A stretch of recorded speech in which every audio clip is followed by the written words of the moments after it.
할렐루야. 2021년 1월 3일 신년 주일 예배, 우리 다 같이 조용히 묵상 기도하심으로 하나님 앞에 나와 예배 드리도록 하겠습니다.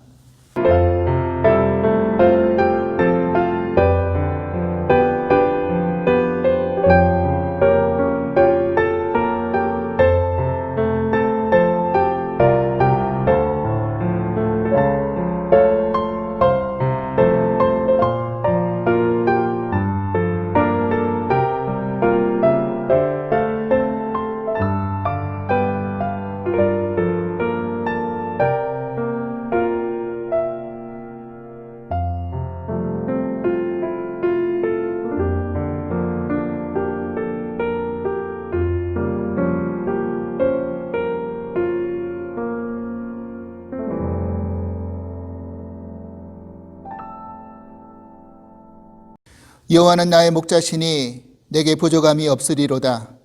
그가 나를 푸른 풀밭에 누이시며 쉴 만한 물가로 인도하시는도다. 내 영혼을 소생시키시고 자기 이름을 위하여 의의 길로 인도하시는도다. 내가 사망의 음침한 골짜기로 다닐지라도 해를 두려워하지 않을 것은 주께서 나와 함께 하심이라. 주의 지팡이와 막대기가 나를 안위하시나이다. 주께서 내 원수의 목전에서 내게 상을 차려주시고 기름을 내 머리에 부으셨으니 내 잔이 넘치나이다. 내 평생의 선하심과 인자하심이 반드시 나를 따르리니 내가 여호와의 집에 영원히 살리로다. 아멘. 우리 다 함께 복음성가 꽃들로 함께 찬양하시겠습니다.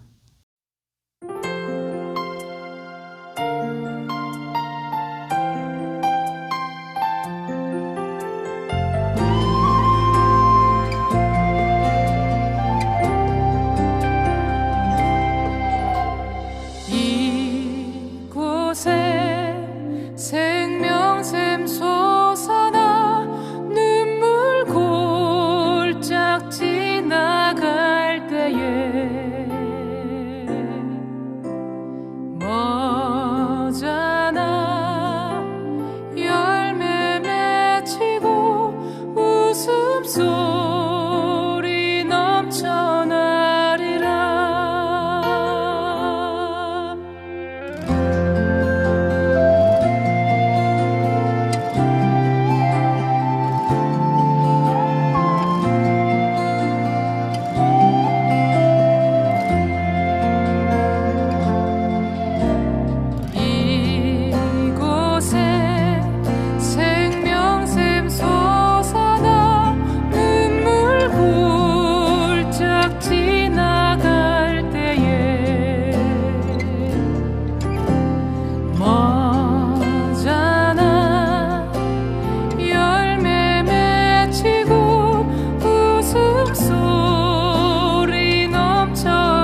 사랑과 은혜의 하나님, 힘겨웠던 2020년을 뒤로하고 저희들에게 2021년이라는 소망의 새해를 허락해 주시니 감사합니다.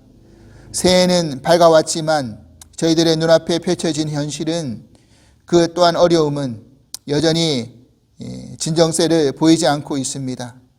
그럼에도 불구하고 올해는 잃어버렸던 일상이 회복되고 예배 자리가 회복되리라고 믿습니다. 여기까지 지켜주신 에베네셀의 하나님, 우리가 넘어질지라도 아주 엎드리지 않는 이유는 하나님께서 우리의 손을 붙들고 계신 줄 믿기 때문입니다. 올해도 하나님께 붙들린 우리가 영적으로 더욱 성장하게 하여 주시고 하나님의 복음이 중단 없이 전해질 수 있도록 쓰임받는 저희들이 되게 하여 주시옵소서. 오늘 신년 주일 예배를 드리는 저희들의 심령 가운데 주의 영이 충만할 수 있도록 부어주시고 주신 말씀 붙들고 한 해, 한 주, 매일을 살아갈 수 있도록 인도하여 주시옵소서. 예배 모든 시간을 주께 의탁하오며 예수 그리스도 이름으로 기도합나이다. 아멘.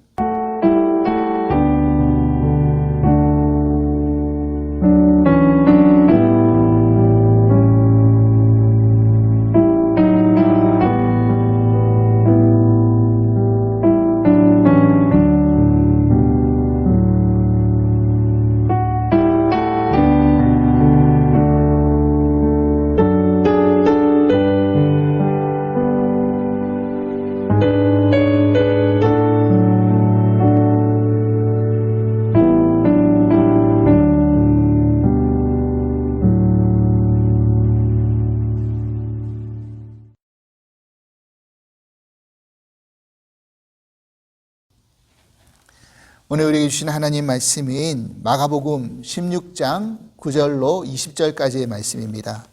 마가복음 16장 9절로 20절 말씀, 우리 같이 한 목소리로 함께 봉독해 보겠습니다.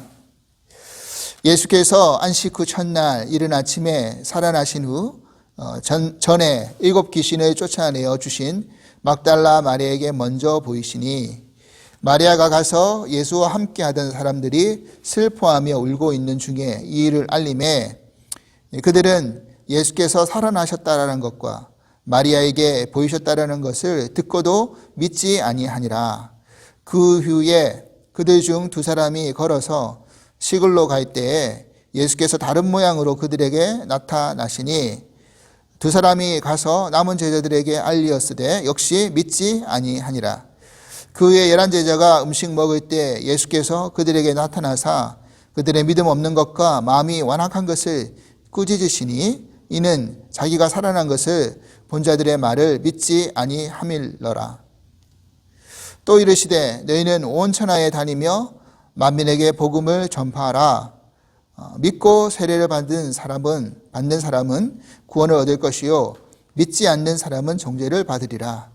믿는 자들에게는 이런 표적이 따르리니 곧 그들이 내 이름으로 귀신을 쫓아내며 새 방언을 말하며 뱀을 집어 올리며 무슨 독을 마실지라도 해를 받지 아니하며 병든 사람에게 손을 얹은즉 나으리라 하시더라. 주 예수께서 말씀을 마치신 후에 하늘로 올려지사 하나님 우편에 앉으시니라. 제자들이 나가 두루 전파할세 주께서 함께 역사하사 그 따르는 표적으로 말씀을 확실히 증언하시니라.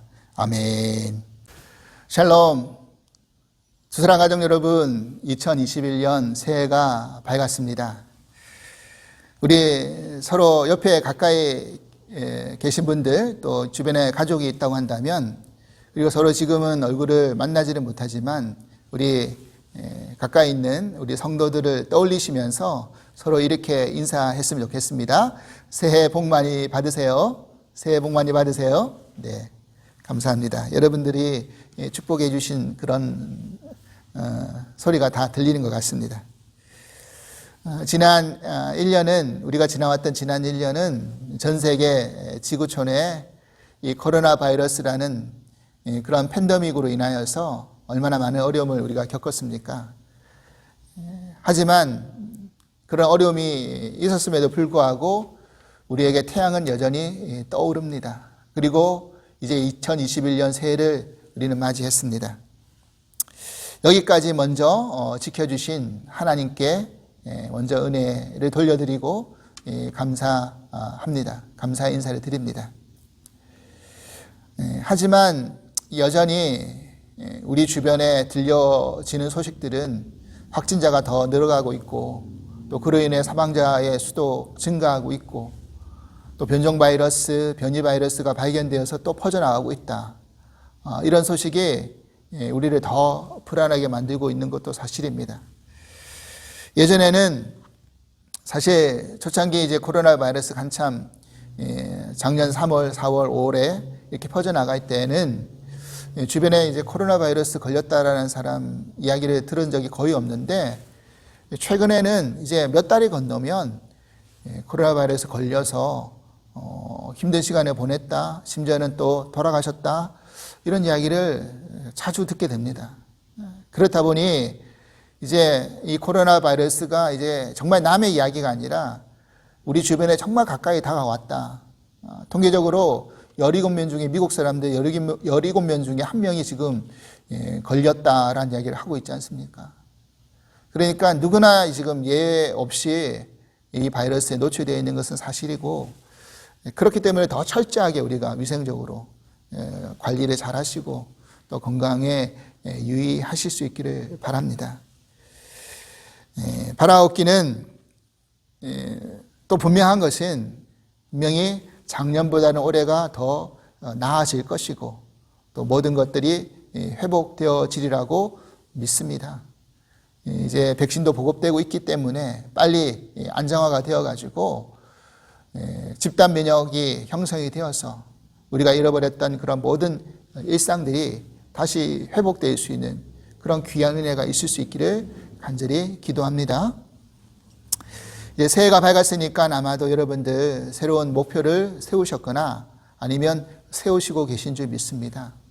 여러분이 세우고 있는 그런 새해 목표 가운데는 아마 제일 1순위가 이제 건강이시겠죠. 저희들도 다 마찬가지일 겁니다. 그런데 이 건강이라는 것이 단순히 육신의 건강만 해당되는 것은 아니죠. 우리는 정신적으로도 건강해야 되고, 특별히 믿는 우리들은 더더욱 영적으로 건강해야 됩니다. 그렇기 때문에 우리 집에 있는 시간들이 더 많아지면서 운동도 적당히 좀 하시고, 그리고 하나님 말씀도 더 많이 접하시면서 읽으시면서 영적으로도 더 강건해질 수 있는 그런 한 해가 될 수 있기를 간절히 기도합니다. 오늘까지 성경 공부는 방학을 하고요. 이제 다음 주부터 이제 다시 오후 1시에 시작을 하도록 하겠습니다. 여러분들 또 다음 주부터 시작되는 성경 공부에도 많은 참석 부탁드립니다. 오늘은 만민에게 복음을 전파하라라는 말씀의 제목으로 함께 은혜를 나누고 싶습니다. 이제 마가복음 강해가 오늘로써 이제 마지막 시간을 가집니다.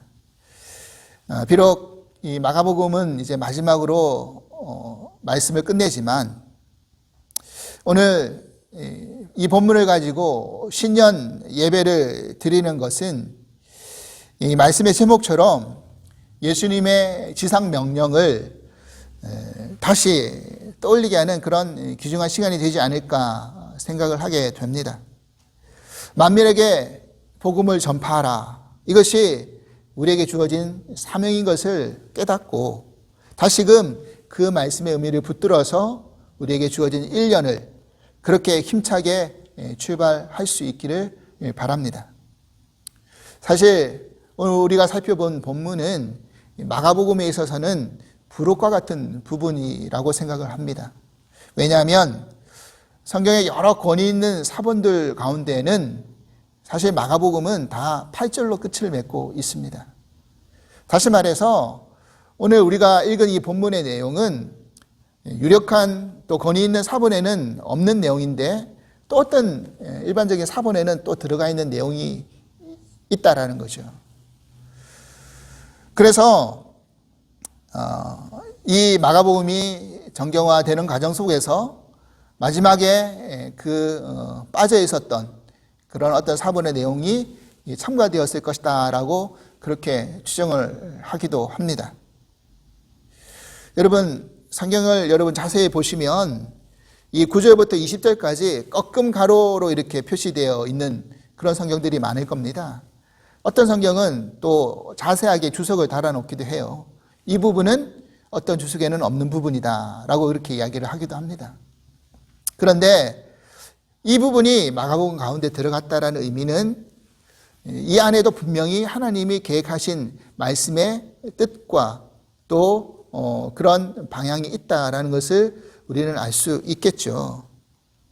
여러분 가만히 우리가 살펴보면 만약에 이 마가복음 16장의 내용이 8절로 끝을 맺는다고 한다면 뭔가 좀 결론이 완전히 매듭지지 못하는 그런 내용이지 않을까라는 생각을 하게 됩니다. 여러분 지난주 우리가 살펴보았던 8절의 내용이 무엇입니까? 8절 말씀 보겠습니다. 여자들이 몹시 놀라 떨며 나와 무덤에서 도망하고 무서워하여 아무에게 아무 말도 하지 못하더라. 그러니까 천사로부터 예수님의 부활의 소식을 들은 여자들은요, 너무나 놀라워했고 떨고 무서워하고 또 도망쳐서 사실은 아무 말도 못했다. 이렇게 여자들의 반응을 이야기해 주고 있지 않습니까? 그래서 이렇게 만약에 본문의 내용이 끝을 맺는다고 한다면 우리는 뭔가 좀 아쉬운 거죠, 사실은. 다른 복음서의 말씀을 읽어보면 이 여자들이 그 천사의 부활의 소식을 듣고 가서 제자들에게 알려주는 내용들이 다 들어가 있죠. 그렇기 때문에 만약에 이 여자들이 그냥 예수의 부활의 소식을 듣고 무서워서 아무 말도 못했다라는 것으로 끝을 맺으면 그 예수님의 부활을 증거하는 소식이 너무 다른 복음서에 비해서 약해질 수밖에 없는 것입니다. 그래서 다른 일부 사본에 포함되어 있는 이 9절 이하의 내용이 들어왔을 것이다 라고 추정해 볼 수 있는 것이죠. 그리고 여기에는 분명한 뜻이 있는 것이고 또 가짜로 꾸며낸 것이 아니라 다른 복음서와 비교해 봤을 때도 그 내용이 뭔가 완성지어지는 내용으로 결말맺기 때문에 이 마가복음 가운데 들어왔을 것이라는 것이죠. 오늘 이 내용의 본문을 살펴보면서 마가복음의 내용의 마지막 강해를 마무리 짓고자 합니다. 이제 본문 9절은 이렇게 시작을 하고 있죠. 9절 말씀입니다. 예수께서 안식 후 첫날 이른 아침에 살아나신 후 전에 7 귀신을 쫓아내어 주신 막달라 마리아에게 먼저 보이시니, 이제 단순히 부활의 소식을 들었던 차원에서 넘어서서 예수님이 이제 직접 막달라 마리아에게 나타나셨다라고 이야기하고 있습니다. 그리고 그 예수님을 만난 막달라 마리아가 부활하신 예수님을 확신을 가지고 이제 그 소식을 제자들에게 전해주는 거죠. 근데 제자들의 그 소식을 듣고 어떤 반응을 보입니까? 믿지 아니하였다. 그렇게 기록하고 있습니다. 이제 그러자 예수님이 이번에는 엠마오로 낙향하는 두 제자에게 나타나셨죠. 다른 모습으로 나타나셨다라고 이야기하고 있습니다. 처음에는 이 두 제자들이 부활하신 예수님인지를 깨닫지 못한 겁니다. 나중에 이제 깨닫게 되어서 그들도 이제 제자들에게 그 소식을 알려준 겁니다.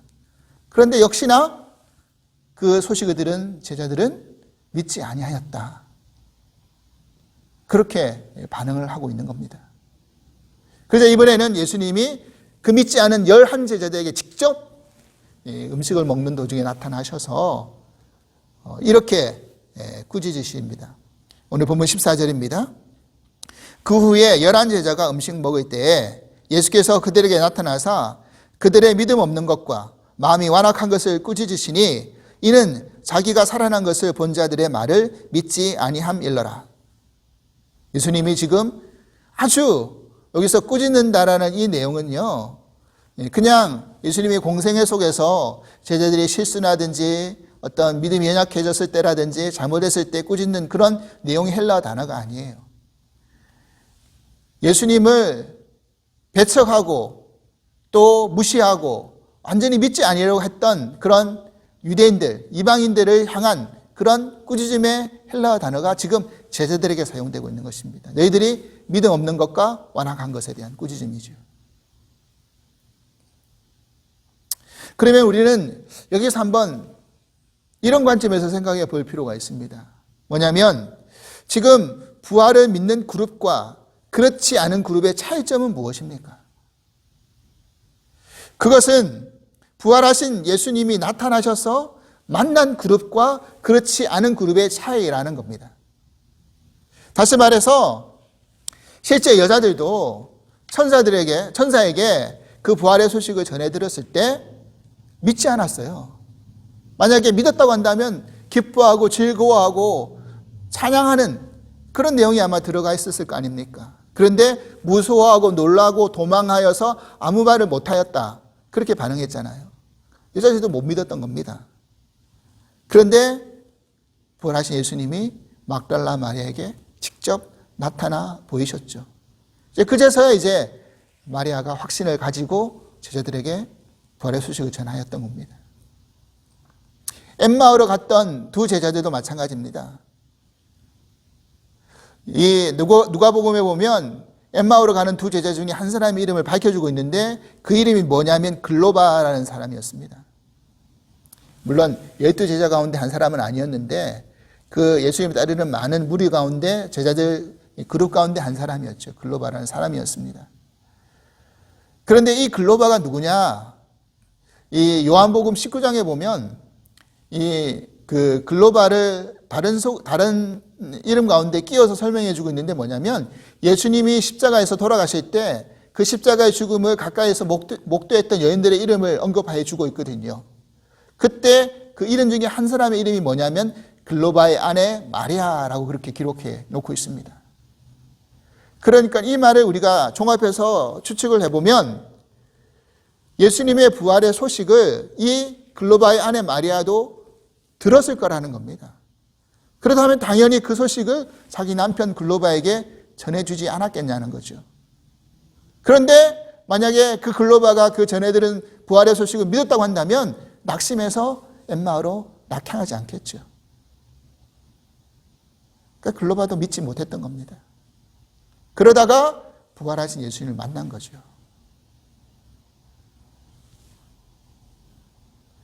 여러분, 이것은 지금 우리 교회 안에서 얼마든지 일어날 수 있는 현상이라는 것입니다. 다시 말해, 우리는 교회는 다니면서 예수님을 믿으면서 예수님의 부활에 대해서 확신을 가지지 않는 사람들이 있다라는 사실이에요. 그러면 이거는 놀라운 이야기가 아닙니다.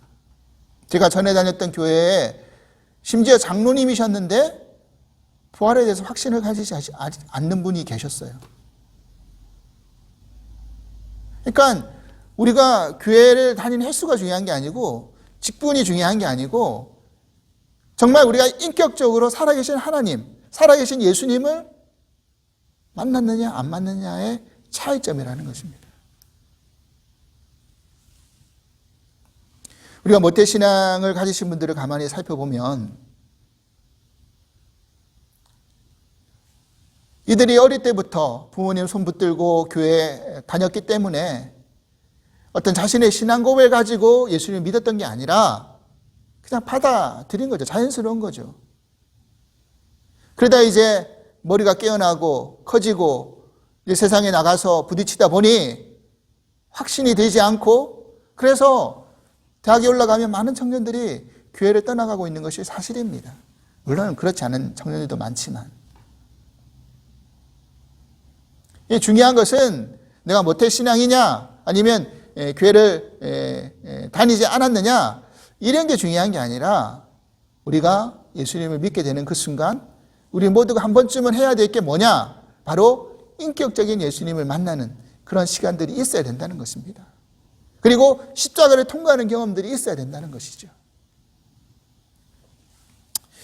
저희 집 큰아들이 이제 작년에 한국 군대를 제대를 하고 또 건강하게 무사히 잘 미국으로 복귀를 했습니다. 참 감사한 일이죠. 어려운 시기에 건강하게 잘 복귀를 했기 때문에 더 그랬습니다. 근데 사실 그 감사에 앞서서 더 감사한 일은 무엇이었냐면 이 아들이 군대에서 훈련소 안에서 인격적으로 하나님을 만나는 사건을 경험했던 것이었습니다. 사실 그 전에 신앙적으로 꽤 방황하는 시간들이 군대 가기 전에 있었거든요. 목사이지만 아버지로서 어떻게 할 수가 없었습니다. 그것은 내가 말해주는 걸로 그 삶이 바뀌는 게 아니라, 믿음이 성장하는 게 아니라, 그가 개인적으로 아들이지만 하나님, 예수님을 만나는 체험을 해야 됐기 때문에 그랬습니다. 그런 경험을 군에서 했더라고요. 그리고 작은 개척교회 군대에 복무하면서 나가서 찬양으로 봉사하고 있다라는 그 소식을 들었을 때 얼마나 감사하고 기뻤는지 모릅니다. 저는 교회를 중고등학교 때는 다니지 않았죠. 그러다가 이제 대학교 가서 전도받고 교회를 다니기 시작했는데, 그때 하나님을 저는 어떻게 만났느냐? 말씀 가운데 하나님을 만났습니다. 그때는 제가 정말 목회자가 되리라는 상상을 꿈에라도 하지 못했는데 지금 여기까지 하나님이 인도하셨습니다.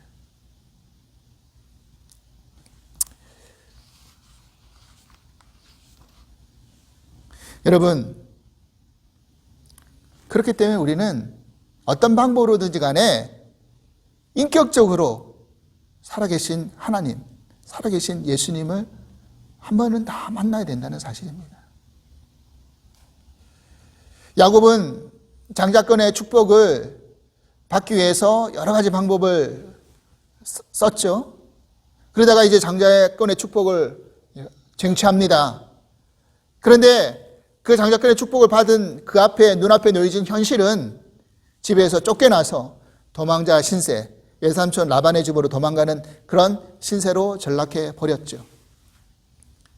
그 가는 여정 속에서 베델이라는 곳에서 돌베개를 베고 누워 자고 있을 때 꿈에서 천사가 나타나서 사닥다리를 하늘에 걸고 오르락내리락 하는 모습 가운데 하나님을 만나고 그 여호와의 음성을 들었던 겁니다.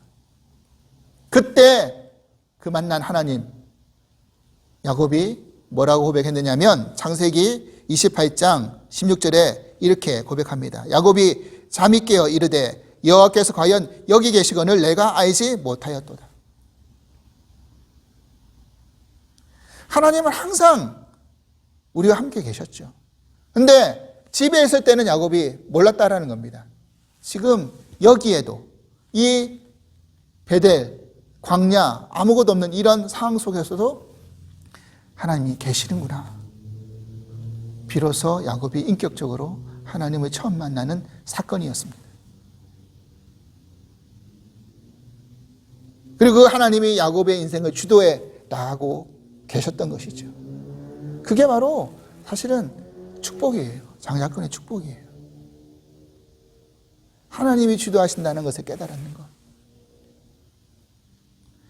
엠마오로 가던 두 제자, 처음 부활하신 그런 다른 모습으로 나타나신, 변형된 모습으로 나타나신 예수님이 부활하신 예수님인지를 깨닫지 못하자 나중에 예수님이 떡을 떼고 축사하시고 말씀을 전해주시면서 그때서야 비로소 그들의 마음이 뜨거워지고 말씀이 기억나서 예수님을 깨닫게 된 것입니다.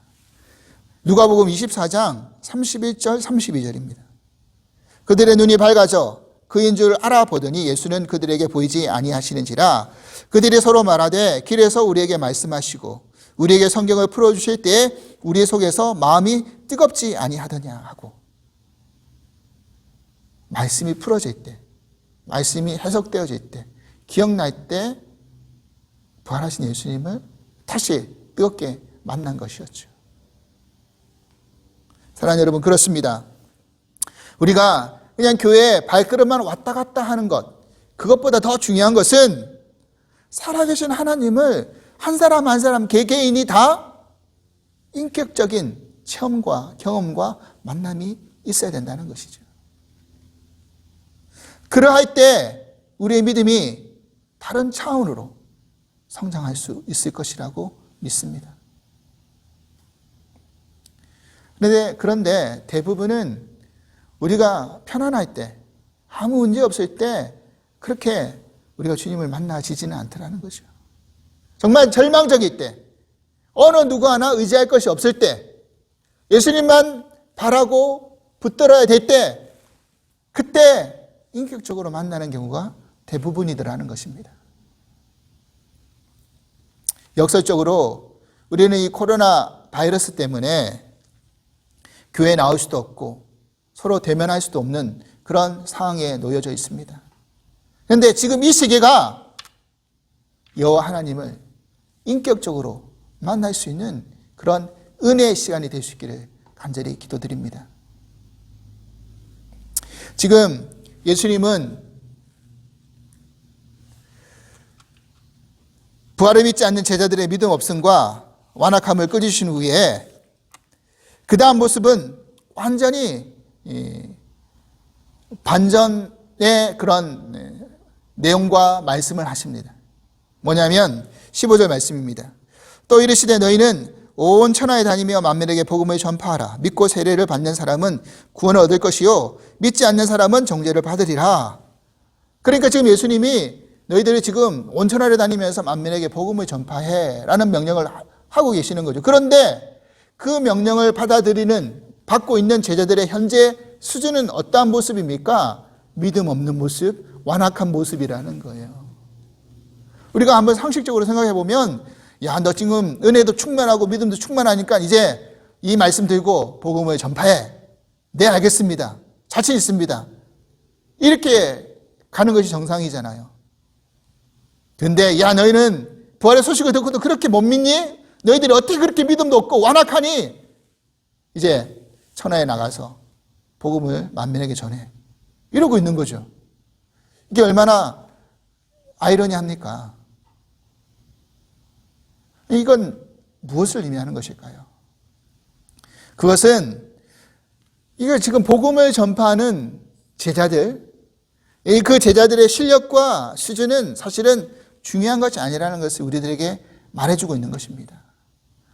여러분, 우리는 우리의 말의 언변과 또 우리의 삶의 수준을 가지고 복음을 전파하기에는 너무나 부족한 것이 사실입니다. 설령 그러한 것을 갖추었다 할지라도 그런 것 때문에 복음이 전파되어지는 것은 또 아니라는 것을 우리는 알 수 있습니다. 정말 중요한 것은 복음을 전파하는 주체는 예수님이시라는 거죠. 그것을 깨달아야 된다는 것입니다. 우리는 그냥 스피커, 손과 발이 될 뿐이라는 겁니다. 오늘 마가복음의 마지막 20절 말씀 보십시오. 어떻게 이야기를 해주고 있습니까? 20절, 제자들이 나가 두루 전파할세 주께서 함께 역사하사 그 따르는 표적으로 말씀을 확실히 증언하시니라. 할렐루야. 그렇죠. 우리가 복음을 전하게 되면 주님께서 함께 역사하셔서 그 복음이 복음으로 전달될 수 있는 능력이 있게 하신다는 사실입니다. 믿으십니까? 저는 새 신년주의 말씀을 묵상하면서 왜 하나님께서 이 마가복음 마지막 장을 전하게 하실까 곰곰이 생각해 보았습니다.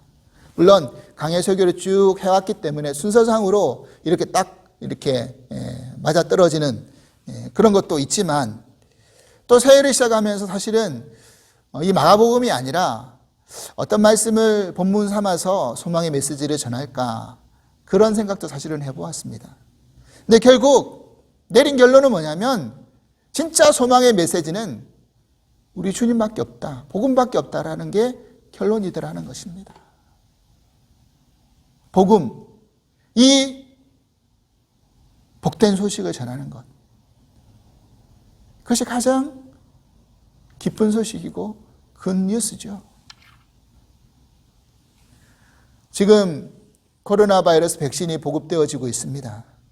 근데 여전히 많은 사람들이 그 백신에 대해서 확실한 믿음을 가지지 않고 접종하지 않겠다라는 사람들이 또한 많은 걸로 알고 있습니다. 오히려 백신 맞아서 없는 병도 생기는 게 아니냐, 부작용이 일어나는 거 아니냐, 이것 때문에 사실 불안해하는 사람도 있습니다. 그래서 아마 많은 사람들이 백신이 더 많이 보급되어져 가지고 정말 안정화가 되면 아무 문제 없다라는 것이 확실해지면 그때 한번 맞아보겠다라고 생각하시는 분들도 많으시리라고 생각이 됩니다. 저도 사실 그런 생각을 가지고 있는 편입니다. 그런데 정말 백신을 맞은 사람들 중에서 아무 문제도 없고 이 코로나 바이러스에 전혀 영향을 미치지 않는 그런 건강을 가지게 되었다고 한다면 이것만큼 굿뉴스가 없죠. 이 백신이 바로 우리를 살려주는 길이다. 아마 확실하게 증거하고 다닐 겁니다. 백신을 맞은 사람만이 그렇게 이야기할 수 있죠. 왜냐하면 내가 맞아봤고 경험했기 때문에 이 백신을 맞아야지만 살 수 있다. 아마 누구보다 강하게 강조하고 증거할 거라는 거죠. 경험해봤기 때문에. 여러분 그렇지 않습니까? 우리가 예수님을 믿는 것, 예수님을 믿어야지만이 구원받는다는 이 사실, 그럴 때 우리에게 영생의 선물이 주어진다는 그 사실을 우리가 알고 있다는 것, 이거보다 귀한 백신이 어디 있습니까? 이 세상의 사망의 위협 속에 살아가고 있는 이 사람들에게 이거보다 더 확실한 뉴스가 어디 있냐는 거죠. 우리는 이것을 경험하고 체험한 사람들 아닙니까? 그렇기 때문에 그러한 확신을 가지고 기쁜 마음으로 우리가 복음을 전할 수 있는 그런 사명을 우리 모두가 감당할 수 있기를 간절히 바랍니다. 예수님은 이렇게 예수님을 믿어서 믿는 자들에게 일어날 표적에 대한 이야기를 그 다음에 또 들려주십니다. 17절, 18절입니다. 믿는 자들에게 이런 표적이 따르리니 곧 그들이 내 이름으로 귀신을 쫓아내며 새 방언을 말하며 뱀을 집어 올리며 무슨 독을 마실지라도 해를 받지 아니하며 병든 사람에게 손을 얹은 즉 나으니라 하시더라. 그렇죠. 여러분 이러한 표적이 올해 저와 여러분들에게 풍성히 나타날 수 있기를 간절히 소망합니다. 여러분 그렇다고 일부러 뱀한테 물리지 마시고 독 마시지 마시고 실제로 이런 일을 했던 그 교회 역사 속에서 이런 일을 했던 그런 이단들도 있었다고 합니다. 이거는 어떤 꼭 문자적으로만 바라보지 마시고 하나님 나라가 도래했을 때 말씀을 전파하고 복음이 전파되어져서 하나님 나라가 도래했을 때 일어날 수 있는 그런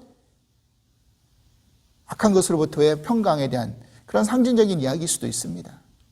물론 바울이 뱀에 물려가지고 죽지 않은 일도 있었죠. 그러니까 이런 일이 아예 없다라는 말씀이 아니라 그런 일도 일어날 수 있지만 모든 사람이 다 그렇게 하라는 건 아니잖아요. 그런 상황 속에서 우리가 예수를 믿고 구원받은 백성들에게 나타날 수 있는 표적과 하나님 주시는 평강, 이런 사실은, 이런 표적은 분명히 있다.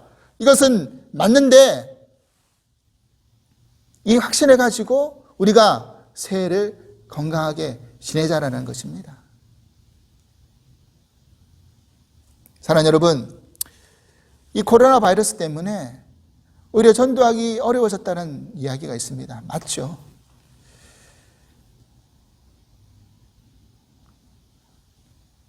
교회가 오히려 코로나 바이러스 전파하는 원인 제공자가 되고 있다는 그런 뉴스가 있습니다. 교회에 모여서 확진자들이 계속 늘어가고 있다는 이야기를 하고 있으니까요. 그래서 오히려 칭찬받아야 될 교회가 세상 가운데 욕을 더 얻어먹고 있는 것도 사실입니다.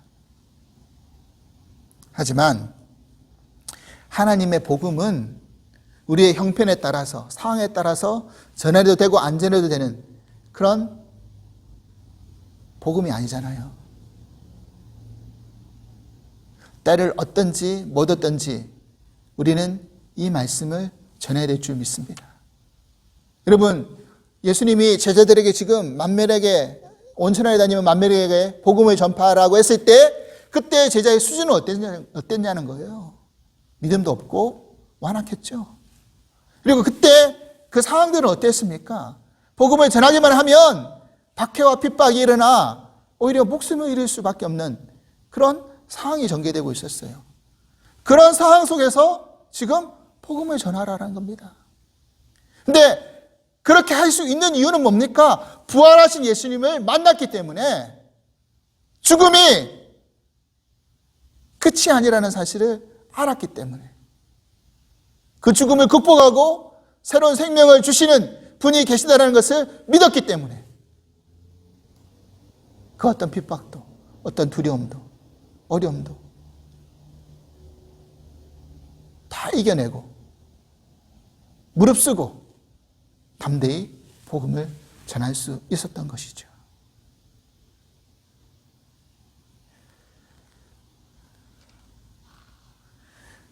사랑하는 여러분, 그렇습니다.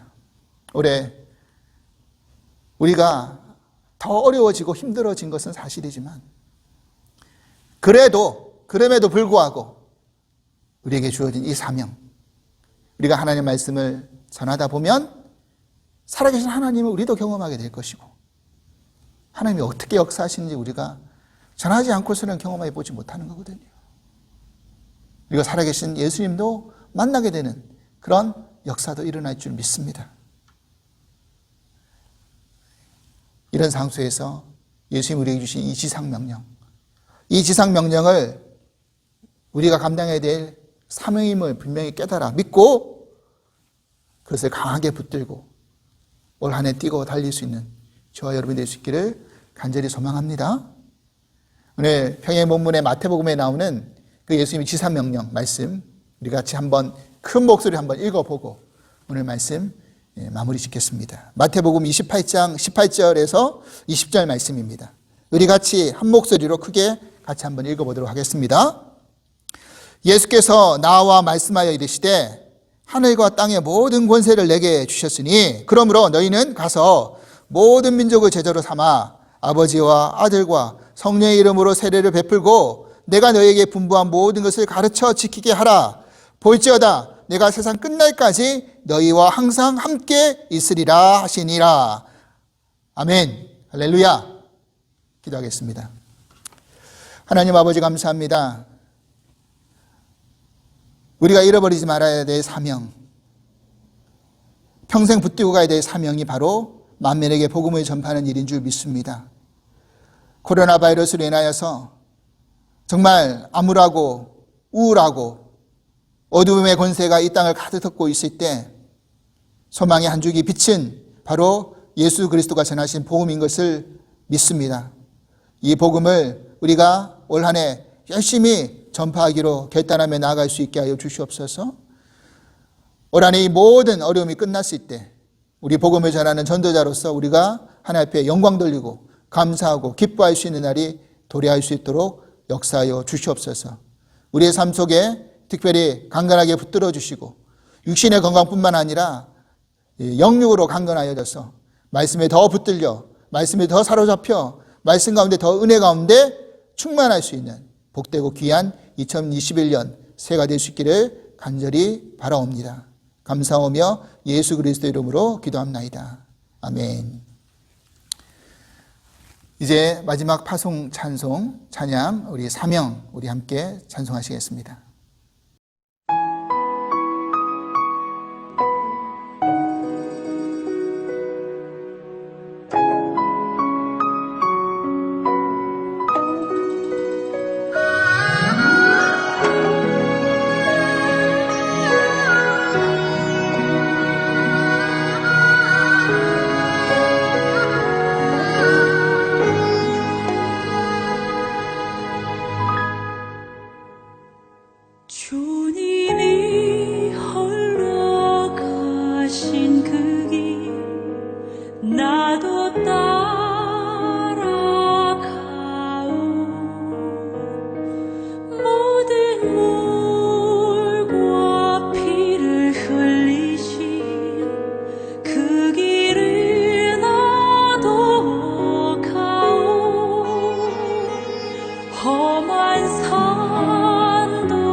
이제는 우리 주 예수 그리스도의 크신 은혜와 하나님 아버지의 한량없으신 사랑하심과 보이서 성령님의 감화 교통하심의 은총이 오늘 우리에게 주어진 그 예수 그리스도의 지상 명령, 만민에게 복음을 전파하는 그 사명을 우리 모두가 붙들고 올 한해 힘들고 어려운 이 순간 속에서도 주님의 복음을 전파하며 기뻐하며 살아계신 하나님, 역사하시는 예수님을 만나기로 결단하며 나아가는 당신의 사랑하는 모든 권속과 성도님들 위해 주께서 이제부터 영원토록 함께 하시기를 간절히 축원하옵나이다. 아멘.